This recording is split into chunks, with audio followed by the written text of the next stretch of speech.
Okay, so to explain quantum physics as far as how it applies to SRC in a nutshell would be that to look at the environment, and there's environmental principles that people are not familiar with, and so to look at an environment that we're more familiar with, let's look at fish in an aquarium.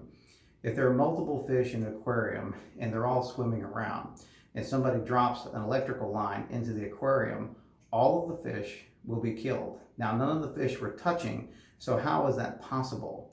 And it's possible because the water creates an environment that the fish live in that is conducive to the high flow of ions from the electricity, and it saturates the water with the high flow of ions, electrifying the water and the fish, killing them all. So how does the SRC work is that the Earth has a iron magnetic core. That's what gives us a North Pole and a South Pole, and that's how we do navigation and the whole 9 yards with magnetics. This field that encompasses the whole Earth can be tapped into and can be used by other things that generate electromagnetic fields. And so we use that as the environment to induce our signal into the world.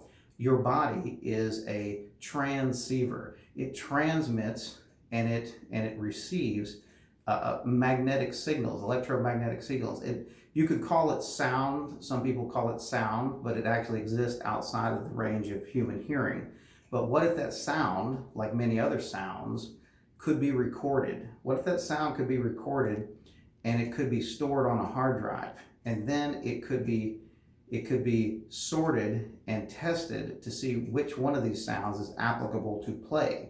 And so, for example, if I had a dumbbell in my hand and I flexed my muscle over and over again, my bicep would get bigger over time because my bicep is creating activity, sending a signal to my brain that tells me that I'm doing a lot of work over here and I'd appreciate some support. So the brain sends a signal to my body that says, send blood and nutrients to the bicep.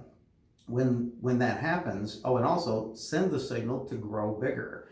And so it sends all these signals and the bicep then grows. Well, what if that whole conversation made a sound? What if it made a bunch of sounds? And what if those sounds could be recorded and then played back on a loop? And in a way that the body could hear it. What would be the effect?